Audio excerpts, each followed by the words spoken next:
Hi friends, எல்லா வேலையும் முடிச்சாச்சு. காலையில் க்ளீனாக எல்லா வேலையும் முடிச்சுட்டேன். இனிமேல் மத்தியானம் சமையல் செய்கிறதோட இருக்குது. இது பாருங்க, இந்த மீன் வந்து 200 வாங்கியிருக்கோம். இந்த மீன் இதான் இன்றைக்கி பாருங்களாம், இவ்வளோ மீனும் 200. இன்றைக்கி இதான் சமைக்க போகிறேன். இது கழுவிட்டு சமைக்கிறப்ப காமிக்கிறேன். பாருங்கள் ஃப்ரெண்ட்ஸ், வாய்க்காலில் தண்ணி போகுது.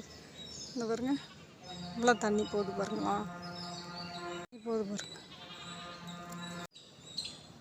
தண்ணி போகுது. அந்த கொல்லை உள்ள ஒரு வீடு இருக்குது, குட்டியாக ஒரு வீடு தெரியும் பாருங்கள், கூரை வீடு, சின்ன வீடாக தெரியும் பாருங்கள்.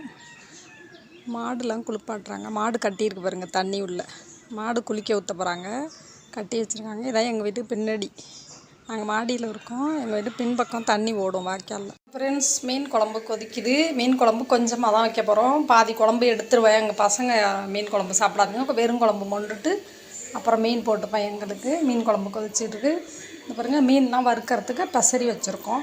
இன்றைக்கி மசாலாலாம் காமிக்கல, ஏன்னா அன்றைக்கி ஒரு நாள் மீன் மசாலா போட்டேன். இன்றைக்கி அதே மசாலா தான் போட்டு பெசரி இருக்கும், அதனால் காமிக்கல. வறுக்கிறப்ப காமிக்கிறோம். மீன் குழம்பு வச்சு இறக்காச்சு. கொஞ்சமாக குழம்பு, வெறும் குழம்பு எடுத்துட்டோம். மீதியில் மீன் போட்டு, இது 3 பேருக்கு தான் அந்த மீன் குழம்பு, அதனால் கொஞ்சமாக வச்சுருக்கோம். நல்லா காஞ்சிக்கிட்டு இருக்கு. மீன் பொரிக்க போகிறோம். இப்போ அதில் எண்ணெய், நல்லா தேங்காய் எண்ணெய் தான். தேங்காய் எண்ணெய் எங்கள் வீட்டில் எண்ணெய் அடி வச்சுருக்கோம், அதனால தேங்காய் எண்ணெயில் தான் எல்லாம் செய்கிறோம். கொஞ்சமாக கருவேப்பிலை போட்டுக்கோங்க.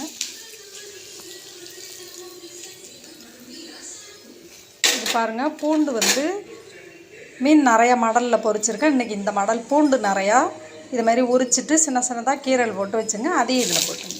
சூப்பராக இருக்கும். பூண்டு மீன் பொரிச்சிங்கன்னா சூப்பராக இருக்கும். ஒரு மீனை எடுத்து எண்ணெயில் போட்டுக்கணும். எண்ணெயில் போட்டுக்கணும்.